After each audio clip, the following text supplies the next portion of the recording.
Anak-anak, Assalamualaikum warahmatullahi wabarakatuh. Selamat pagi anak-anakku yang saya cintai. Selamat bertemu kembali di pagi hari ini untuk anak-anakku kelas 2 atau kelas 11. Saya ucapkan selamat karena kalian sudah naik ke kelas 2, sehingga pada pagi hari ini kalian bisa bertemu kembali dengan Ibu untuk melanjutkan materi PPKN di kelas 2 ini. Anak-anakku, pada bab pagi hari ini Ibu akan mempelajari mulai dari bab 1. Karena minggu yang lalu Ibu sudah menyampaikan kompetensi dasar pada semester gasal. Baiklah anak-anak, jangan lupa kalian harus ikut chatting, harus ikut pembelajaran ini karena nanti di akhir ada presensi yang merupakan penilaian dan ada tugas-tugas yang harus kalian kerjakan juga. Baik anak-anak, akan Ibu terangkan pada bab 1 wawasan Nusantara dalam konteks NKRI. Pada materi ini terbagi menjadi beberapa sub. Yang pertama, pengertian wawasan Nusantara. Yang kedua, hakikat dan asas wawasan Nusantara. Yang ketiga, kedudukan, fungsi, dan tujuan. 4. Aspek Trigatra dan Pancagatra.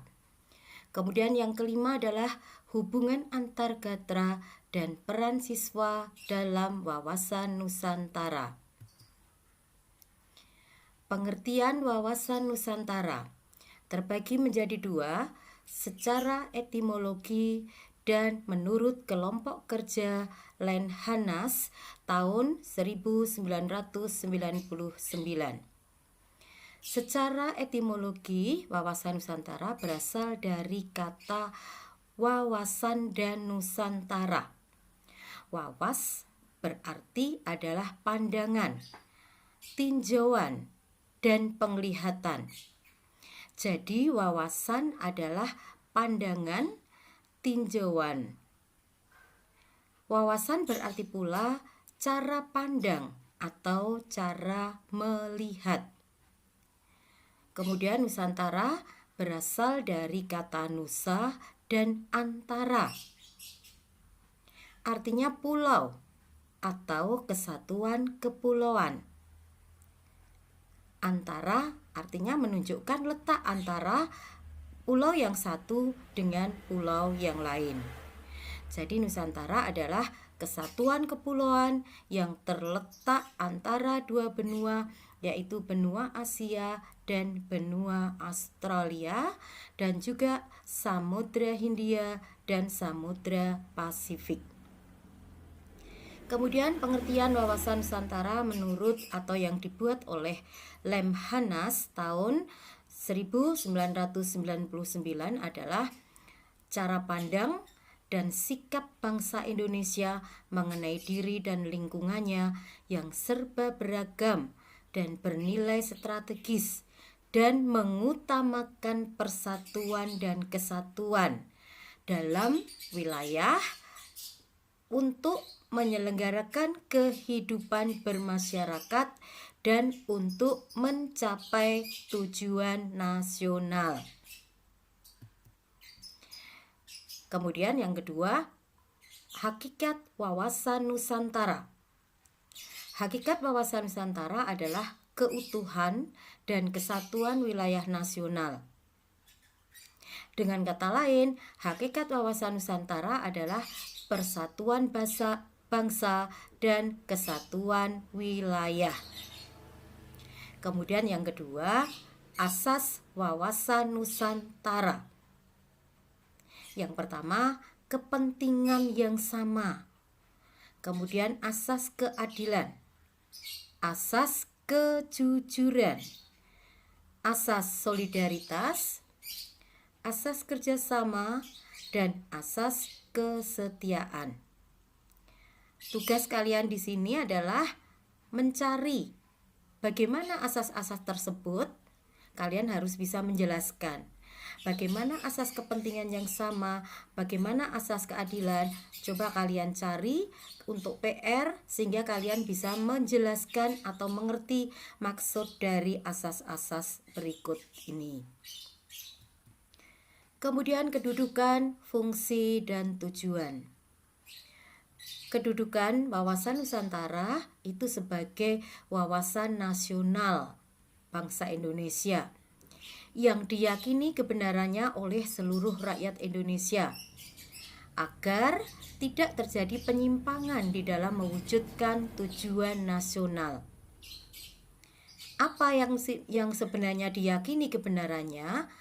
Bahwa di sini bangsa Indonesia memiliki Pancasila.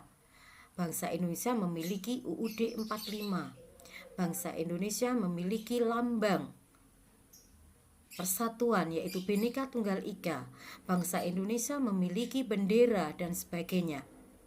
Hal tersebut diyakini kebenarannya untuk mencapai atau mewujudkan cita-cita nasional. Kemudian fungsi. Fungsi wawasan nasional berfungsi sebagai pedoman, motivasi, serta rambu-rambu di dalam menentukan segala kebijakan dan perbuatan bagi penyelenggaraan negara baik pada tingkat pusat maupun pada tingkat daerah. Kemudian tujuannya untuk apa?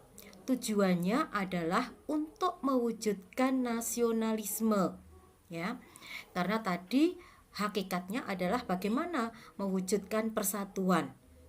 Berarti tujuan wawasan Nusantara di sini adalah untuk mewujudkan nasionalisme di segala aspek kehidupan rakyat Indonesia. Yang mengutamakan apa? Mengutamakan kepentingan bangsa dan negara di atas kepentingan golongan maupun pribadi. Kemudian aspek Trigatra dan Pancagatra. Aspek di sini adalah komponen, ya, komponen masing-masing baik di dalam Trigatra maupun Pancagatra. Wawasan Nusantara merupakan suatu konsep yang di dalamnya merupakan cara pandang pengaturan yang mencangkup segenap kehidupan yang dinamakan Astagatra, yang meliputi alamiah atau Trigatra dan aspek sosial atau Pancagatra. Trigatra karena terdiri dari 3 aspek. Pancagatra karena terdiri dari 5 aspek. Trigatra itu kaitannya dengan alamiah, terdiri dari letak dan bentuk geografis, keadaan dan kemampuan penduduk, dan kekayaan atau keadaan alam. Kemudian aspek-aspek Pancagatra ini merupakan aspek kehidupan nasional yang menyangkut kehidupan dan pergaulan hidup manusia dalam bermasyarakat dengan ikatan aturan atau norma tertentu yang meliputi ideologi, politik, ekonomi, sosial budaya, dan hankam, atau yang disingkat dengan Ipolek-Sosbud Hankam. Bagaimana untuk penjelasan mengenai aspek Trigatra? Yang pertama, dibedakan dalam aspek geografis. Aspek geografis ini merupakan aspek alamiah, di mana Indonesia terletak di antara 2 benua dan juga 2 samudra. Dan juga secara astronomi, Indonesia terletak di 6 derajat lintang utara, 11 derajat lintang selatan, 95 derajat bujur timur, dan 141 bujur barat. Letak geografis ini tentu saja sangat strategis, yang menandakan atau merupakan jalur di tengah-tengah posisi silang. Baiklah, selanjutnya adalah aspek kekayaan alam. Indonesia memiliki kekayaan alam yang melimpah, baik itu kekayaan alam yang berupa hayati maupun yang non hayati. Hayati di sini adalah tumbuh-tumbuhan, kemudian yang non hayati itu bisa berupa hewan, ya, kemudian juga minyak bumi, atau dapat dibedakan lagi menjadi kekayaan alam yang bisa diperbaharui dan tidak bisa diperbaharui. Contoh yang bisa diperbaharui adalah kekayaan alam yang berupa hutan, berupa tumbuh-tumbuhan, berupa binatang. Itu merupakan kekayaan alam yang dapat diperbarui. Sedangkan kekayaan alam yang tidak dapat diperbarui misalnya adalah tambang minyak bumi, gas alam. Nah, itu tidak bisa diperbarui. Sehingga di dalam memanfaatkan kekayaan alam itu harus betul-betul dengan sebaik-baiknya. Di sini penggunaan kekayaan alam harus memperhatikan beberapa asas. Yang pertama, asas maksimal. Kemudian ada asas lestari. Dan yang berikutnya ada asas daya saing. Coba anak-anak, kalian bisa cat di sini apa contohnya di dalam asas maksimal. Apa contohnya di dalam asas lestari dan bagaimana di dalam asas daya saing. Berikut contohnya ya, kalian bisa cat di dalam pembelajaran interaktif ini. Ibu tunggu. Selanjutnya, aspek Trigatra yang berikutnya adalah aspek kependudukan. Apa yang dimaksud dengan penduduk? Penduduk adalah sekumpulan manusia yang menetap pada suatu wilayah. Penduduk atau sekumpulan manusia itu ada beberapa faktor yang mempengaruhi ketahanan nasional. Ada faktor kuantitas dan ada faktor kualitas. Faktor kuantitas itu yang seperti apa? Misalnya tentang bagaimana persebaran penduduk. Persebaran penduduk yang ada di Indonesia itu belum merata. Padat di Pulau Jawa, sementara di pulau lain masih jarang penduduknya. Demikian pun dengan kualitasnya. Pendidikan masih banyak di Jawa juga, ya. Pendidikan yang di luar Jawa mungkin masih banyak yang infrastrukturnya kurang, kemudian sumber daya manusianya juga kurang. Nah, seperti itu. Itu merupakan aspek pendudukan yang bisa mempengaruhi implementasi di dalam wawasan Nusantara.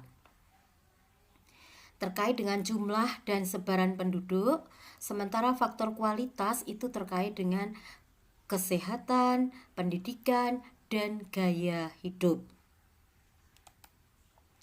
Yang berikutnya, anak-anakku, hubungan antar gatra dalam Pancagatra. Pancagatra tadi terdiri dari 5, yang disebut dengan Ipolexos Budhankam, di mana Pancagatra ini adalah kaitannya dengan sosial di dalam norma-norma dan aturan di dalam masyarakat. Contohnya di sini adalah hubungan antara gatra ideologi dengan gatra politik, ekonomi, sosial budaya, dan hankam. Ideologi misalnya sebagai falsafah bangsa. Apabila di dalam ideologi itu ada goncangan, ya, pasti akan terpengaruh juga dalam bidang atau dalam aspek ekonomi, dalam aspek politik. Itu akan saling berkaitan. Sebaliknya, apabila di dalam aspek ekonomi itu juga ada stabilitas yang kurang, pasti di dalam aspek politik dan juga aspek pertahanan keamanan itu juga akan ada saling kaitannya. Coba dicari di sini ada beberapa kaitan di dalam aspek Pancagatranya sendiri. Bila bisa dikaitkan dengan aspek-aspek yang lainnya. Cat ya, jangan lupa setiap pertanyaan interaktif ini kalian bisa cat segera. Kemudian yang berikutnya, sebelum peran peserta didik, apakah ada hubungan antara Pancagatra dengan Trigatra? Tentu saja ada. Apakah faktor geografis itu mempengaruhi ekonomi? Tentu saja juga. Misalnya di dalam geografis daerah tertentu misalnya. Geografis daerah yang banyak hujan atau daerah pegunungan. Pasti di situ faktor ekonomi juga akan membuka, akan berbeda dengan daerah yang geografisnya adalah laut. Nah, di situ itu akan terkait. Kalau misalnya geografisnya banyak ditunjang oleh laut, pasti di situ ekonomi masyarakat banyak yang menjadi nelayan, ya. Banyak pencari ikan di situ, ya. Banyak mungkin rumah makan yang seafood dan sebagainya akan sangat dimanfaatkan dengan letak geografis yang ada. Itu contoh yang kaitan antara Trigatra atau aspek alamiah dengan aspek Pancagatra. Bisa dipahami anak-anak? Selanjutnya, bagaimana peranan kalian? Peranan kalian sebagai peserta didik di dalam mendukung implementasi wawasan Nusantara. Yang harus diperhatikan adalah Pancasila. Karena di dalam nilai sila pertama sampai dengan nilai sila kelima, itulah implementasi yang sesungguhnya. Anak-anak lihat di sini poin nomor 1 sampai dengan nomor 4. Di situ terdapat di dalam sila-sila Pancasila. Simak ya di situ. Kemudian di poin nomor 5, mempunyai kemampuan berpikir, bersikap rasional dan dinamis, berpandangan luas sebagai intelektual atau sebagai pelajar. Rasional itu apa? Ya, di dalam perilaku tindakan kita itu harus berdasarkan pola pikir, berdasarkan pikiran. Ya, tidak asal bertindak saja, tetapi harus rasional. Ya, bisa diterima oleh masyarakat, bisa diterima dengan akal sehat. Kemudian yang keenam, mempunyai wawasan. Wawasan tadi adalah pandangan, ya. Kesadaran berbangsa dan bernegara untuk membela negara yang dilandasi oleh rasa cinta tanah air. Kemudian yang terakhir, berita ambilan terakhir adalah memperbaiki demokrasi. Memelihara dan memperbaiki demokrasi. Di sini yang harus diperhatikan adalah adanya hak dan kewajiban. Kita tidak hanya mengutamakan hak saja, tetapi juga harus diikuti dengan kewajiban-kewajiban yang justru itu adalah kita utamakan. Anak-anak, tadi uraian singkat dari awal sudah Purita sampaikan. Selanjutnya adalah tugas mandiri yang harus kalian kerjakan. Ada 3 soal di sini. Yang pertama, Ibu minta kalian menyebutkan dan menjelaskan 5 macam aspek Pancagatra di dalam wawasan nasional. Ya, tadi belum Ibu slide-kan. Nah, itu tugas kalian untuk bisa menyebutkan dan menjelaskan. Kemudian yang kedua adalah membuat video pendek, kurang lebih 10 menit saja, mengenai kegiatan yang menggambarkan keragaman dalam menjalankan ibadah dan atau dalam mengembangkan budaya Indonesia. Nah, video ini kalau bisa adalah video yang memang kamu terlibat di situ atau di sekolahan, ya. Di sekolahan sering ya mengadakan perayaan hari besar beragama. Kemudian juga sering juga